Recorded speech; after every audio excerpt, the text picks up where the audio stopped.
নমস্কাৰ বন্ধু বান্ধৱীসকল, মই অংকুৰ। আপুনি চাই আছে অংকুৰণ অফিচিয়েল। বন্ধু বান্ধৱীসকল, এই ভিডিঅ'টোৰ মাধ্যমেৰে মই আপোনালোকৰ আগত উপস্থাপন কৰিম মহিলা আৰু পুৰুষ যদি আপুনি লাভ কৰিবলৈ সক্ষম হ'ব 15,000কৈ টকা। বন্ধু বান্ধৱীসকল, কোনখন আঁচনিৰ জৰিয়তে আপুনি 15,000 টকা লাভ কৰিব পাৰিব বা কেনেকৈ আবেদন কৰিব, কি কি নথিপত্ৰৰ প্ৰয়োজন হ'ব, সকলোখিনি তথ্য এই ভিডিঅ'টোৰ মাধ্যমেৰে আপুনি জানিব পাৰিব। বন্ধু বান্ধৱীসকল, ভিডিঅ'টো আৰম্ভ কৰাৰ আগতে আপোনালোকক সৰু এটা ৰিকুৱেষ্ট কৰোঁ। যদি আপুনি আমাৰ ইউটিউব চেনেলটোত পোনপ্ৰথমবাৰৰ বাবে ভিজিট কৰিছে, তেন্তে প্লিজ আমাৰ ইউটিউব চেনেলটো ছাবস্ক্ৰাইব কৰাৰ লগতে কাষতে থকা বেল বটনটো প্ৰেছ কৰি অল অপশ্যনটো ক্লিক কৰিবলৈ নাপাহৰিব। তেতিয়াহে আগন্তুক আহিবলগীয়া প্ৰত্যেকখিনি ভিডিঅ' আপুনি পোনপ্ৰথমে লাভ কৰিব। বন্ধু বান্ধৱীসকল, তেন্তে আহকচোন আমি অকণো পলম নকৰি ভিডিঅ'টোৰ ফালে আগবাঢ়োঁ।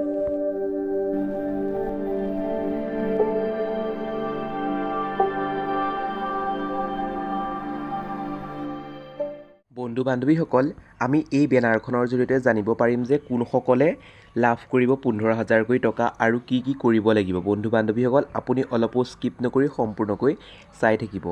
এয়া বেনাৰখনত ওপৰত দেখিছে কৰ্ম কৌশলতাৰে কেন্দ্ৰীয় চৰকাৰৰ স্বীকৃতি প্ৰধানমন্ত্ৰী বিশ্বকৰ্মা আঁচনি। বন্ধু বান্ধৱীসকল, প্ৰধানমন্ত্ৰী বিশ্বকৰ্মা আঁচনিৰ জৰিয়তে আপুনি লাভ কৰিবলৈ সক্ষম হ'ব 15,000 টকা।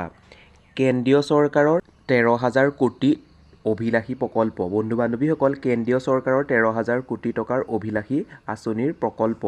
বন্ধু বান্ধৱীসকল, আপুনি যদি আবেদন কৰিব বিচাৰে তেন্তে আপোনালোকৰ ওচৰত থকা যিটো CSC চেণ্টাৰত আপুনি যাব, কমন ছাৰ্ভিচ চেণ্টাৰত আপুনি যাব লাগিব। ক'ত যাব লাগিব? কমন ছাৰ্ভিচ চেণ্টাৰত গৈ আপুনি আবেদন কৰিব লাগিব। হিতাধিকাৰীসকলৰ প্ৰধানমন্ত্ৰী বিশ্বকৰ্মাৰ প্ৰমাণপত্ৰ আৰু পৰিচয় পত্ৰ প্ৰদান। ইয়াত কৈছে যে যদি আপুনি যিটো কাম কৰে সেই কামটোৰ ওপৰত এখন চাৰ্টিফিকেট থাকিব লাগিব বুলি কৈছে। দক্ষতা বিকাশ আৰু প্ৰশিক্ষণ। যন্ত্ৰপাতি ক্ৰয়ৰ ক্ষেত্ৰত 15,000 টকা প্ৰদান। দুটা পৰ্যায়ত 3 লাখ টকা পৰ্যন্তকে ঋণ প্ৰদান কৰিব। বন্ধু বান্ধৱীসকল, যদি আপুনি লোন ল'ব বিচাৰে বা ঋণ ল'ব বিচাৰে তেন্তে আপোনালোকক প্ৰদান কৰিব 3 লাখ টকা পৰ্যন্ত আৰু আপোনালোকক যন্ত্ৰপাতি কিনিবৰ বাবে, বস্তু কিনিবৰ বাবে আপোনালোকক 15,000 টকা প্ৰদান কৰিব। এতিয়া কথা হ'ল কোনসকলে আবেদন কৰিব পাৰিব। আবেদন কৰাসকলৰ ভিতৰত আছে কাঠমিস্ত্ৰী, নাও মিস্ত্ৰী, অস্ত্ৰ নিৰ্মাণ, কমাৰ, হাতুৰী আৰু সঁজুলি নিৰ্মাণ, তলা নিৰ্মাণ, সোণাৰী, মৃৎশিল্পী, ভাস্কৰ্য শিল্পী, মুচি বা জোতা চেণ্ডেল নিৰ্মাণ, ৰাজমিস্ত্ৰী, নেট নিৰ্মাণ, পৰম্পৰাগত পুতলা আৰু খেলৰ সামগ্ৰী নিৰ্মাণ, নাপিতৰ ক্ষেত্ৰত যদি আমি চাবলৈ যাওঁ, নাপিতৰ ক্ষেত্ৰত যিসকল ছোৱালী বা যিসকল মহিলাই বিউটি পাৰ্লাৰ খুলি আছে তেওঁলোকে সেই নাপিত অপশ্যনটোত দি পেলাই তেওঁ আবেদন কৰিব পাৰিব বা বিউটি পাৰ্লাৰৰ যিটো অপশ্যন তেওঁলোকৰ চাৰ্টিফিকেট আছে সেই বিউটি পাৰ্লাৰ কৰি থকাসকলে সেই নাপিতৰ অপশ্যনটোত দি পেলাই তেওঁলোকে আবেদন কৰিব পাৰিব আৰু লাভ কৰিবলৈ সক্ষম হ'ব 15,000কৈ টকা। মালা নিৰ্মাণৰ ক্ষেত্ৰতো যদি আমি চাবলৈ যাওঁ মহিলাসকলে আবেদন কৰিব পাৰিব। ধোবাৰ ক্ষেত্ৰতো যদি চাবলৈ যাওঁ মহিলাসকলে আবেদন কৰিব পাৰিব আৰু দৰ্জী ক্ষেত্ৰতো যদি আমি চাবলৈ যাওঁ তেতিয়া আবেদন কৰিব পাৰিব মহিলাসকলে। মাছ ধৰা জাল নিৰ্মাণ। বন্ধু বান্ধৱীসকল, এতিয়া গম পোৱা গ'ল যে কোনখন আঁচনিৰ জৰিয়তে মহিলা আৰু পুৰুষসকলে লাভ কৰিবলৈ সক্ষম হ'ব 15,000কৈ টকা। বন্ধু বান্ধৱীসকল, এতিয়া মহিলাৰ ক্ষেত্ৰত যদি চাবলৈ যাওঁ ক'ত আবেদন কৰিব পাৰিব, নাপিতৰ ক্ষেত্ৰত অপশ্যনটোত দি পেলাই আবেদন কৰিব পাৰিব কাৰণ মহিলাসকলৰ যিহেতু বিউটি পাৰ্লাৰ আছে সেইবাবে তেওঁলোকে আবেদন কৰিব পাৰিব।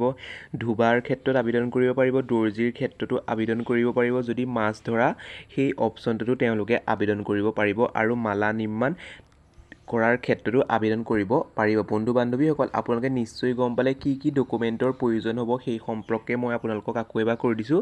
আপোনালোকৰ বেংক পাছবুকটোৰ প্ৰয়োজন হ'ব আৰু আধাৰ কাৰ্ডটো প্ৰয়োজন হ'ব। তাৰপিছত আপুনি ক'ত আবেদন কৰিব লাগিব, যিটো CSC চেণ্টাৰ বা কমন ছাৰ্ভিচ চেণ্টাৰত গৈ পেলাই আপুনি আবেদন কৰি ল'ব পাৰিব। বন্ধু বান্ধৱীসকল, আপোনালোকে নিশ্চয় গম পালে কেনেকৈ আবেদন কৰিব আৰু কোনখন আঁচনিৰ জৰিয়তে 15,000 টকা লাভ কৰিবলৈ সক্ষম হ'ব। বন্ধু বান্ধৱীসকল, যদি এই ভিডিঅ'টোৰ মাধ্যমেৰে আপুনি অলপমান হ'লেও উপকৃত হ'ল বুলি ভাবিছে তেন্তে প্লিজ এটা লাইক কৰি দিব আৰু এতিয়ালৈও যদি আমাৰ ইউটিউব চেনেলটো ছাবস্ক্ৰাইব কৰা নাই, ছাবস্ক্ৰাইব কৰাৰ লগতে কাষতে থকা বেল বটনটো প্ৰেছ কৰি অল অপশ্যনটো ক্লিক কৰিবলৈ নাপাহৰিব। তেতিয়াহে আগন্তুক আহিবলগীয়া প্ৰত্যেকখিনি ভিডিঅ' আপুনি পোনপ্ৰথমে লাভ কৰিব। আজিলৈ ভিডিঅ'টো ইমানেই, আকৌ পুনৰ নতুন এটা ভিডিঅ'ত লগ পোৱাৰ আশাৰে ধন্যবাদ।